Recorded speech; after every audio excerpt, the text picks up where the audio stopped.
وعلیکم ورحمۃ اللہ وبرکاتہ۔ الحمدللہ رب العالمین والصلاة والسلام علی سید المرسلین وعلی آلہ واصحابہ اجمعین، اما بعد، اعوذ باللہ من الشیطان الرجیم، بسم اللہ الرحمن الرحیم۔ وَإِن كَانَ ذُو أُسْرَةٍ فَنَظِرَةٌ إِلَىٰ مَيْسَرَةٍ وَأَن تَصَدَّقُوا خَيْرٌ لَكُمْ إِن كُنتُمْ تَعْلَمُونَ۔ سورۃ البقرہ آیت نمبر 280۔ آیت کا ترجمہ دیکھتے ہیں، پھر سمجھتے ہیں کہ اللہ تعالیٰ نے اس میں کیا فرمایا ہے۔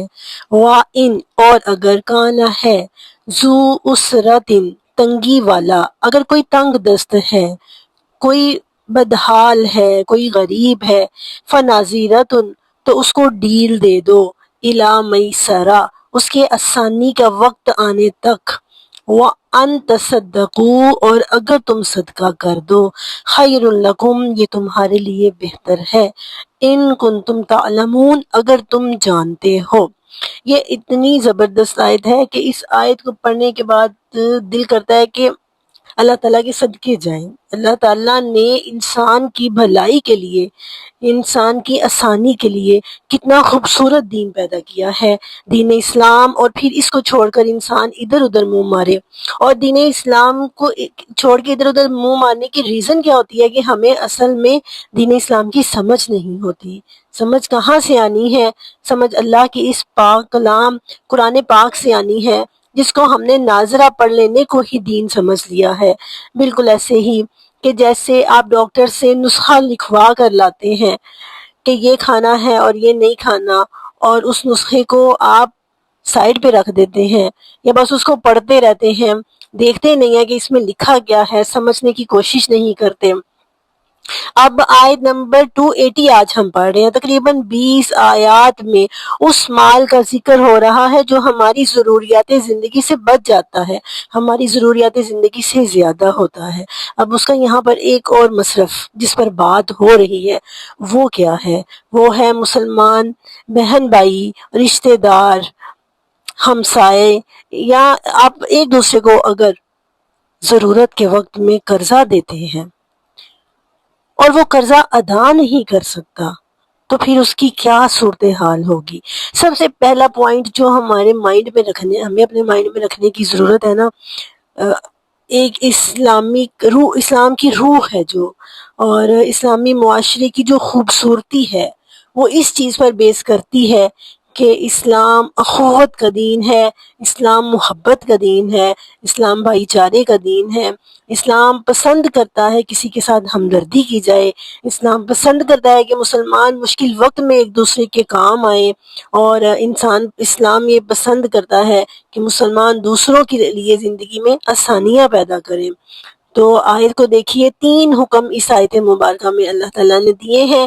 وَإِن كَانَ ذُو أُسْرَةٍ اگر کوئی تنگ دست ہے، فَنَاظِرَةٌ إِلَىٰ مَيْسَرَةٍ تو اس کو اس کی خوشحالی کا وقت یا آسانی آنے تک مہلت دو۔ پہلی چیز قرضہ دو، اگر کوئی ضرورت مند ہے، اسے ضرورت ہے تو اس کو صدقہ دو۔ دوسری چیز، اگر وہ تمہارا قرضہ نہیں اتار پا رہا تو اس کو مہلت دو۔ اور تیسری چیز، اگر پھر بھی مہلت کے بعد بھی وہ نہیں دے پاتا، تصدقوا تو صدقہ کر دو۔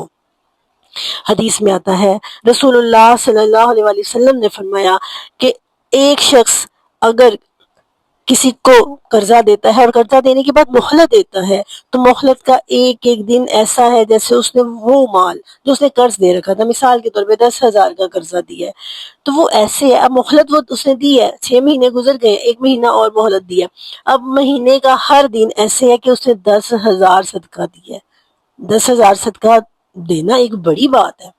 اللہ کے رسول نے فرمایا وہ ایسے ہے جیسے وہ ہر روز صدقہ کر رہا ہے، 10,000 لاکھ دیا، لاکھ صدقہ کر رہا ہے، حالانکہ وہ اسے واپس لے لینا۔ حدیث میں آتا ہے ایک شخص رسول اللہ صلی اللہ علیہ وسلم کی خدمت میں حاضر ہوا اور کہنے لگا، اے اللہ کے رسول، میں نے لوگوں سے قرض لے رکھا ہے، میرا کاروبار گھاٹے میں جا رہا ہے، میں قرضہ واپس نہیں کر پا رہا۔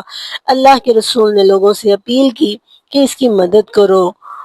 لوگوں نے اس کی مدد کی، پھر بھی وہ قرضہ نہ اتار پایا تو آپ صلی اللہ علیہ وسلم نے اس کے قرض خواہوں سے کہا جس سے اس نے قرض لے رکھا تھا کہ اس کو مہلت دے دو، اگر مہلت پر بھی یہ نہ دے سکے تو اس کا قرض معاف کر دو۔ اس آیت سے، یہ آیت جو ہے نا یہ اصل میں مسلم حکومت کے اندر عدالت کو حکم دے رہی ہے کہ ایک شخص کا کاروبار اگر نقصان میں جا رہا ہے، اس نے قرض اٹھا رکھا ہے، تو اس کی مدد کی جائے، اور یا پھر اس کا قرضہ جو ہے وہ قرضے کا کچھ حصہ معاف کیا جائے، اگر پھر بھی نہیں وہ دے پاتا تو اس کا پورا قرض معاف کر دیا جائے۔ تو یہ عدالت کے لیے اس آیت مبارکہ میں ایک حکم ہے۔ اس آیت سے یہ پتہ چلتا ہے اسلام کے اندر جو مال بچا ہے اسی پہ بات ہو رہی ہے نا، قرض آپ نے دیا ہے، اس پر آپ فائدہ لے رہے ہو، ایک بندہ قرض نہیں آپ کا اتار پا رہا، آپ اس پر اور مزید پیسہ اس سے لے رہے ہو، یہ سود ہے۔ بہترین فارم اسلام میں کیا ہے؟ بہترین فارم سب سے پہلے یہ مال کو، جو مال آپ کا بچا ہوا ہے، سب سے بہتر یہ ہے کہ آپ اس کو صدقہ و خیرات کریں، نمبر 1۔ نمبر 2، آپ قرض حسنہ دیں، لوگوں کو قرض دیں، اور نمبر 3، مزاربت، یعنی آپ کے پاس مال بچا ہوا ہے، آپ اس کی رقم کسی کو، کہ کوئی بے روزگار ہے اس کو دے دیتے ہیں کہ یہ لو کاروبار کر لو، اگر کچھ بچے گا، کوئی پروفٹ ہوگا تو مجھے بھی دے دینا۔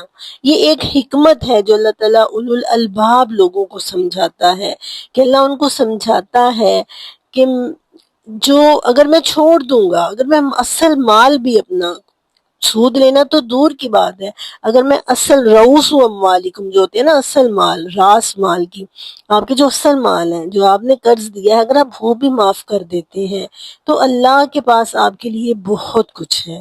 یہ ہمدردی، یہ خیرخواہی، یہ ہمارا مذہب ہم سے چاہتا ہے۔ حدیث میں آتا ہے، رسول اللہ صلی اللہ علیہ وسلم نے فرمایا، جو شخص تنگ دست کو سہولت دے گا، صحیح مسلم کی حدیث ہے، اللہ دنیا اور آخرت میں اس کے کام آسان کر دے گا، وہ اللہ کی خاص رحمت کا مستحق ہوگا۔ حدیث میں آتا ہے، آپ نے قرض دیے نا، آپ نے اس سے کسی قسم کا شکریہ، کسی قسم کا احسان نہیں ماننا۔ ہم کہتے ہیں لو بھائی، قرض اگر کوئی مجبوری میں ہم سے لے لیتے ہیں نا، ہم زندگی بھر اس کو سناتے رہتے ہیں، فلاں وقت ہم تمہارے کام آئے تھے، فلاں وقت ہم تمہارے کام آئے تھے۔ یہ غلط رویہ ہے، اسلام اس سے منع کرتا ہے، کیونکہ قرض حسنہ بھی صدقہ و خیرات کے اندر آتا ہے۔ تو اسی لیے حضرت امام ابو حنیفہ کے بارے میں مشہور ہے کہ امام ابو حنیفہ جب کسی کو قرض دیا کرتے تھے تو تحفہ تحائف لینا تو دور کی بات ہے، وہ اس کی دیوار کے سائے میں بھی نہیں جا کے بیٹھتے تھے، وہ اس کو بھی سود سمجھتے تھے۔ یہیں سے کہا جاتا ہے نا کہ جو گھر گروی لینا جو ہے وہ جائز نہیں ہے، گروہ جو ہے وہ آپ قرض دے رہے ہیں ایک قسم کا، اور قرض دے کر آپ وہ جو ہے وہ اس میں بیٹھ رہے ہیں۔ بہرحال یہ ایک علیحدہ مسئلہ چھڑ جاتا ہے، لیکن کسی کو قرضہ دینا، قرض دینے کے بعد احسان جتانا، اور احسان جتانے کے ساتھ ساتھ اس سے تحفے تحائف لیتے رہنا، اس سے فائدہ حاصل کرتے رہنا، یہ چیز جو ہے یہ پسندیدہ صورت نہیں ہے، اسلام اس سے منع کرتا ہے۔ اسلام حضرت عائشہ کے بارے میں آتا ہے کہ حضرت عائشہ بہت زیادہ صدقہ و خیرات کیا کرتی تھی، جس روز ان کو اپنا وظیفہ ملتا تھا، اس دن کے بعد جو رات آتی تھی وہ رات بھی ان کی فاقے میں ہی گزرتی تھی، کیونکہ وہ سارا صدقہ و خیرات کر دیا کرتی تھیں، اور صدقہ و خیرات کرنے کے ساتھ ساتھ لوگوں کو قرض حسنہ دیتی تھی۔ پھر لوگ نہیں دے پاتے تھے ان کو مہلت دیتی تھی، پھر نہیں دے پاتے تھے معاف کر دیتی تھی۔ تو یہ جو معاف کر دینا نا، وَأَن تَصَدَّقُوا خَيْرٌ لَكُمْ، اگر تم معاف کر دو تو یہ تمہارے لیے بہت بہتر ہے۔ اللہ تعالیٰ کیا چاہتا ہے؟ مومن کا دل بڑا ہونا چاہیے، مومن کو الدین النصیحہ، دین نام ہی خیر خواہی کا ہے، مومن سراپائے خیر خواہی ہوتا ہے، وہ اپنے احسانات کی، اپنے نیکیوں کا بدلہ اپنے رب سے چاہتا ہے، اور رب پھر اسے بدلہ عطا کرتا بھی ہے۔ آیت کے اینڈ پہ اللہ تعالیٰ نے کیا فرمایا ہے؟ فرمایا، اگر تم علم رکھتے ہو تو یہی تمہارے لیے بہتر ہے۔ علم کس چیز کا؟ علم اس چیز کا کہ اللہ کے پاس جو ہے وہ میرے لیے بہت بہتر ہے۔ تو مومن جو ہے وہ چھوٹی چھوٹی نیکیاں کر کے، چھوٹے چھوٹے کسی کے کام آ کے منہ پہ مارنے والا نہیں ہوتا، بھول جائیں جو نیکیاں کی ہیں اس کو بھول جائیں، کیونکہ اللہ نے وہ یاد رکھی ہوئی ہیں۔ اگر آپ ان کو یاد رکھیں گے، ان کو ہی دہراتے رہیں گے، آپ نے اور نیکیاں کیا کرنی ہیں؟ آپ ان کو دہرا دہرا کے اپنی نیکیاں ضائع کر رہے ہیں۔ تو اسلام ایک خوبصورت اسلام کی خوبصورتی یہ ہے، اسلام کی روح یہ ہے کہ مومن سے بھلائی کی امید رکھی جائے، یہ ہمارے کام آئیں گے، اور پھر یہ ہمیں احسان جتا جتا کر ذلیل و رسوا نہیں کریں گے لوگوں میں۔ بات شروع اللہ تعالیٰ نے یہاں سے کی تھی کہ جتانا نہیں ہے، ڈانٹ ڈپٹ نہیں کرنی، ریاکاری نہیں کرنی۔ تو اگر یہ ساری چیزیں آ جاتی ہیں تو پھر قرض دے کر جو آپ نے ایک ثواب حاصل کرنا تھا وہ آپ کا ضائع ہو جاتا ہے۔ اور اگلی آیت جو ہے نا 281، وہ بہت ہی خوبصورت ہے۔ اس میں وہ جذبہ، وہ کون سی چیز ہے جو انسان کے اندر یہ جذبہ پیدا کرتی ہے کہ وہ بغیر کسی صلے کے لوگوں کے کام آئے۔ اگلی آیت میں اللہ تعالیٰ نے یہ بتایا ہے کہ وہ کون سی چیز ہے جو تمہارے اندر یہ جذبہ پیدا کرے گی کہ تم دوسروں کے کام آؤ، تم برائی کا بدلہ اچھائی سے دو، تم سراپائے خیر خواہی بن جاؤ، تم سے خیر کی توقع ہو، تم سے برائی کی کوئی توقع نہ کی جائے۔ تو اب وہ دیکھتے ہیں ہم آیت نمبر 281 میں اللہ رب العزت کیا فرما رہے ہیں۔